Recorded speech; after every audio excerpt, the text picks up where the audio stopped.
My family has been maintaining a relationship with my rapist behind my back. AITA for completely cut ties? My first time posting, so bear with me. Apologies in advance for the length. I'm flabbergasted and don't know what to do. I truly appreciate anyone who takes the time to share their perspective. I, 26F, was drugged and SA'd by my uncle, 47M, after a wedding when I was 20. Backstory. My mom's half-brother, Mike, was like a father figure to me my whole life. Always kind, caring, and loving towards me, took me multi-night hikes, skiing trips, etc. He was who I called before signing up for classes, first job interview, etc. Behind closed doors, my home life was a fucking Dateline-worthy nightmare, story for another day, so it felt good to have someone in my corner. Mike never, ever made me feel unsafe, sexualized, preyed upon, etc. Flash forward.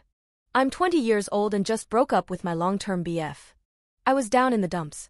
Mike called me and said his college friends were getting married. My aunt, Mike's wife, couldn't make the wedding. She's a homebody with 2 toddlers. He asked if I wanted to go instead to hang out with him over the weekend. His friends were all getting together to go sailing, to the beach, etc. He said he had a hotel room with a pull-out couch so I could stay with him. He had already bought the plane ticket and didn't want it to go to waste. I didn't think anything of it and said yes. In hindsight, internet strangers might think that's weird, which is why I gave the backstory. He took me places all the time, wasn't a red flag to me. I flew down that weekend and caught the tail end of the reception/after party. It was casual, nothing weird.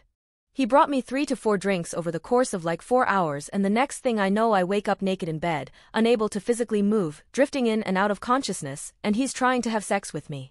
The next morning, this incestuous excuse of man starts going on and on about how it was the best experience of his life, that it's a shame I can't remember what a good time I had, how he had been waiting years for this night, how he can't wait to spend the rest of the weekend with me, scum of the fucking earth.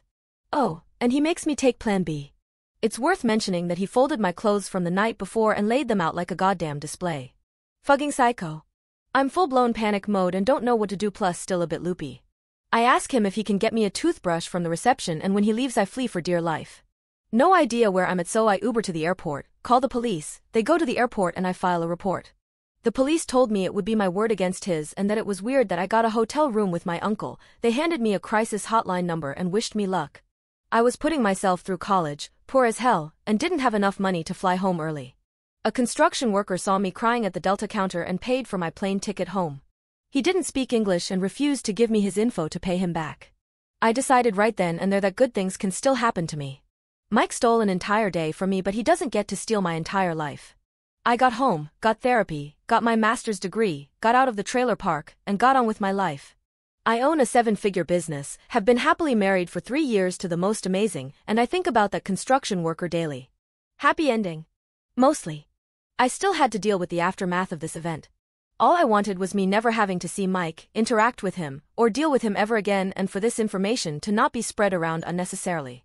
I called one of my other uncles, Alan, whom I trusted, Mike's older brother by 18 years, and told him what happened. Alan was livid. We right at dawn, kind of livid. He called Mike and Mike confessed. However, Mike blamed the alcohol and said we were both just too drunk. No one gets drunk, tried to fug a family member, and wakes up boasting about how they planned it for multiple years. Alan tells Mike to get right with God and not to come within 200 miles or speak to any of our family members ever again or else. 6 months later. Everyone is back to being one big happy family and invited Mike to Thanksgiving dinner? I confronted Alan and he apologized and said he felt distraught that the family had been torn apart and wasn't thinking clearly. He called Mike and uninvited him. Recently, I found out that everyone, except for my mom, is still buddy-buddy with Mike, and that everyone knows what happened. Some drunk ex-GF of my cousin texted me saying my family is shitty and that everyone is talking about how I fucked my uncle, and now I have the rage of a scorned woman. The rage in me says that I should stay the fuck away from these worthless hillbilly rednecks who are condoning insect and rope. If I'm honest with myself, my family has quite literally only caused pain and suffering. But I felt like some family is better than no family, until now. I haven't spoken to anyone, returned texts, calls, nothing. The emotionally intelligent side of me seems to think I should put aside my feelings about the family, still including Mike, to try not to take it personally, and to try to have some empathy for the other family members. Mike is still their family. I get it.